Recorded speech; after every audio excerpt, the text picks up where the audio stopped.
Hello, let's talk about purchasing's profit leverage effect. As a supply chain manager, you need to speak the language of finance. Why?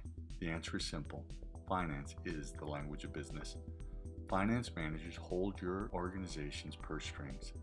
If you want to make a difference, sooner or later, you are going to need to convince a finance manager to invest in one of your projects. To increase your odds of success, you should invest in a little financial intelligence. Getting along with your firm's finance people is really quite easy if you speak their language. You simply need to know what motivates them. Whenever you ask for resources to support a major initiative, somebody from finance is going to ask, how is your project going to affect the bottom line?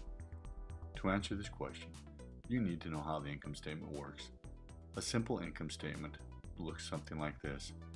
Sales are equal to $100. Your cost of goods sold are $50. That leaves you a gross profit of $50.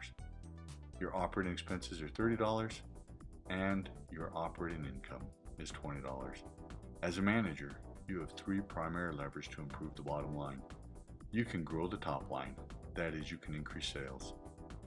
You can reduce the cost of the products and services your company provides, that is, you can reduce COGS, or you can cut operating costs. Of course, you can do all three at once. With this basic background, let's focus on purchasing's profit leverage effect. One way you can help finance managers see the value of purchasing is to point out the fact that every dollar saved by purchasing goes straight to the bottom line. Let's look at some numbers. Consider the following simplified income statement. Your basic cost analysis shows that materials are 80% of COGS. So, our question is, how would an 8% reduction in the cost of purchases impact operating profit? Let's run the numbers. First, we need to figure out how much money is being spent on purchased goods and services. The current cost of purchases is equal to COGS, 42,428 times 0.8, or 33,942. If better purchasing practice, perhaps some combination of better supplier relationships, collaborative product development, and global sourcing, delivered an 8% reduction in cost of purchases, you would save $2,715. Let's see how that affects the bottom line. If we reduce the cost of purchases $2,715, our COGS decreases to $39,713, or 47.2% of sales. That's down from 50.4% of sales. Operating income goes up by the same amount to $17,504.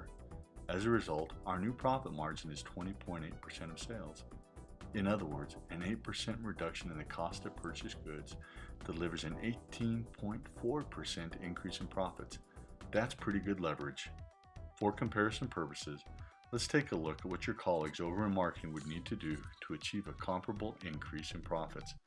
That is, how much more would marketing need to sell? Again, let's take a look at the numbers.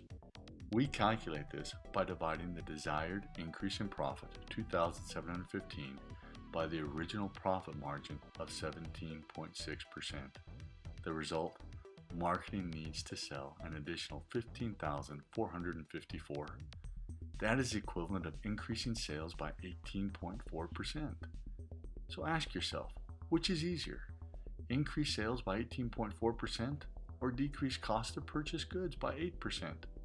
For most companies, that large of a jump in sales represents a Herculean challenge, at least in the short run. By contrast, reducing the cost of purchased goods by 8% is often quite doable, especially for companies that have not historically managed purchasing as a strategic function.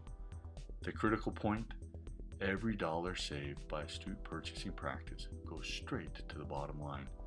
By contrast, only 17.6 cents of every additional sales dollar makes it to the bottom line. The rest is consumed by the costs of doing business.